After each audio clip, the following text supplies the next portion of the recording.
අයියෝ බලන්නකෝ ආගේ මූණේ හැටි. කාලෙකින් මූණේ ස්ක්‍රබ් කරේ නෑ නේද? සැලෝන් යන්නත් වෙලාවක් නැද්ද? හිතන්න එපා. අද මම ඔයාලට කියලා දෙන්නම් ගෙදරදීම ආගේ මූණේ ස්ක්‍රබ් කරගන්නේ කොහොමද කියලා. ඉතින් ඔයාලා දන්නවනේ පහුගිය දවස්වල මට වෙච්ච පුංචි කරදරෙත් එක්ක මටත් මගේ මූණ ගැන බලන්න බැරි වුණා. ඉතින් මගේ මූණේ ඩෙඩ් ස්කින් ඒ වගේම white heads black heads පිරিলা. ඉතින් මම අද හිතුවා මම ගෙදරදීම කරන ස්ක්‍රබ් එකක් ඔයාලටත් කියලා දෙන්න. එහෙනම් එන්නකෝ අද ඔයාලට කියලා දෙන්නේ ගෙදරදීම ආගේ මූණේ ස්ක්‍රබ් කරගන්න විදිහ. අද අපිට ඕන කෝපි මී පැණි සීනි ටිකක් කැට වගේ තියෙන එක ගන්න. දෙහි අපි මුලින්ම කෝපි දාගමු. මේ වගේ මම දාගන්නවා.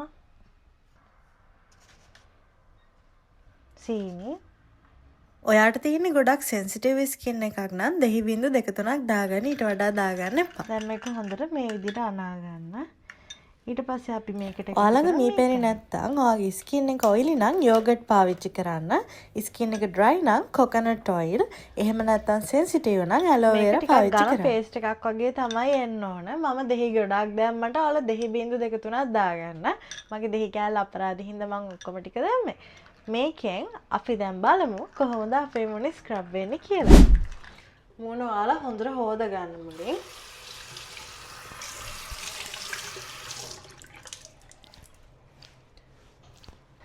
ඊට පස්සේ මේකෙන් අතට අරගෙන මගේ අද පේස්ට් එක ටිකක් දියාරුවට ආවේ. ඔයාලා ටිකක් ඝනට ගන්න. මේක අර සීනි වලින් තමයි හොඳට මෙහෙම රවුමට කරන්නේ.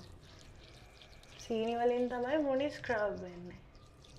මම කියන්නම් මේ ස්ක්‍රබ් එකෙන් ලැබෙන වාසි කෝපි වලින් මූණේ ඩෙඩ් ස්කින් සෙල්ස් ඉවත් කරලා ඊට පස්සේ අපේ ලේ ගමනාගමනේ වැඩි කරලා ස්කින් එක ටිකක් ෆ්‍රෙෂ් ලුක් එකක් දෙනවා. ඊට පස්සේ සමේ පෆිනස් කියලා කියන්නේ ගොඩක් කලාවට ඇස් යට. ඉතින් ඒක අඩු කරගන්නත් උදව් වෙන්න පුළුවන්. ඊට පස්සේ සීනි ගත්තම සීනි නැචරල් ස්ක්‍රබ් එකක්. ඒ වගේම ස්කින් සර්ෆේස් එක ස්මූත් කරන්න හෙල්ප් කරනවා. මූණේ තියෙන රෆ් ටෙක්ස්චර් එක අඩු කරනවා. මී පැණි කියන්නේ නැචරල් මොයිස්චරයිසර් එකක්. ඒ වගේම බැක්ටීරියා අඩු කරනවා. ස්කින් සොෆ්ට් සහ හයිඩ්‍රේටඩ් කරලා දෙනවා. දෙහි වලින් ස්කින් බ්‍රයිටනින් ඉෆෙක්ට් එකක් තියෙනවා. ඒ වගේම තමයි ඩාර්ක් ස්පොට්ස් ටිකක් අඩු කරන්න හෙල්ප් කරනවා. මේක තව ටිකක් මෙහෙම ඔයාලා තියාගන්න. ඒ කියන්නේ මේක ඔයාලා ටිකක් වේලෙන්න තිබ්බම මේක නිකන් පැක් එකක් වගේ තමයි පොඩ්ඩක් ග්ලෝ වෙනවා. පොඩ්ඩක්. දැන් අපි අපේ පරීක්ෂක මීයාගේ ටිකක් ගාලා බලමු. පරීක්ෂක මීයා. අනේ මේ මත්නම් ඕනේ. ඒ ලස්සනයි.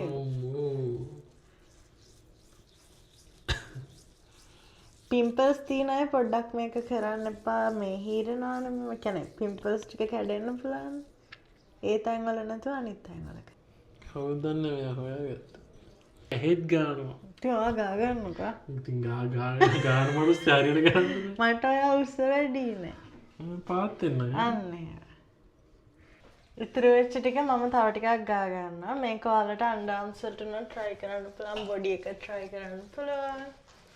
විනාඩි 10ක් විතර ගාගෙන ඉඳලා හොදන්න. මේක වෙන්දර ගොඩාක් ඝනට එන්නේ. මම දාන්නේ දෙහි බිඳ 3ක් විතර. උතර මී පැණියකින් තමයි පේස්ට් එක වගේ එන්නේ. අද මම පොඩ්ඩක් දෙහි වැඩි වෙච්ච හින්දා තමයි මේ වගේ දියාරුවට ආවේ. ඒක ඉතින් එකත් ප්‍රශ්නයක් නැහැ.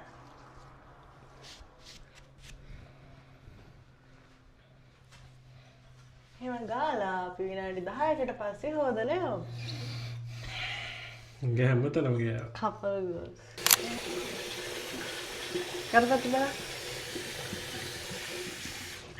විනාඩි 10කට පස්සේ අපි හොදලා යමු. ඉතින් විනාඩි 10ක් වගේ තිබ්බට පස්සේ මෙන්න මෙහෙම මූණට ඇලෙනවා.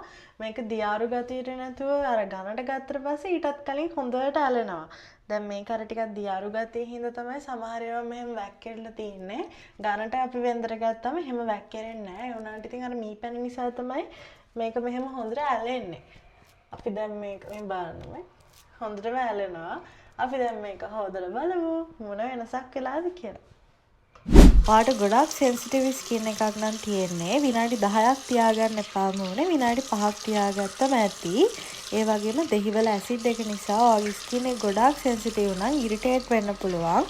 ඔයා මේ ස්ක්‍රබ් එක යූස් කරලා එළියට යනවා නම් අනිවාර්යයෙන්ම අවු යනවා නම් sun cream එකක් use කරන්න. එහෙම නැත්නම් scrub කරලා ඉවර වෙලා moisturizer එකක් පාවිච්චි කරන්න. ඔයාලා කැමති නම් පැය භාගයක් විතර මොන තියන් ඉන්න. ඉතින් චූටි ග්ලෝ එකක් මොනට ඇවිල්ලා තියෙනවා ඒක හේදුවට පස්සේ.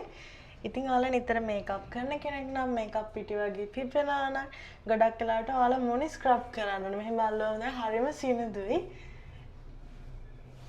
ඉතින් ඔයාලා කරලා බලන්න. අපි දැන් හස්බන්ඩ්ගේ මුණත් හොදලා බලමු.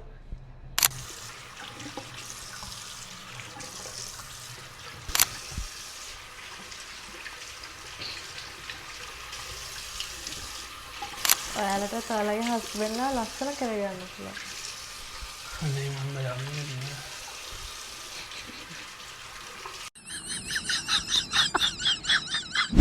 මෙහෙම අල්ලුවට පස්සේ මාරු සිනිඳුයි. ඔයාලත් කරලා බලන්න අනිවාර්යෙන්. ඉතින් අපි ඉක්මනටම තව වීඩියෝ එකක් අරන් එන්නම්. එහෙනම් ගිහින් එන්න අපි එනකන් පරිස්සමින් සතුටින් ඉන්න. චාෝ.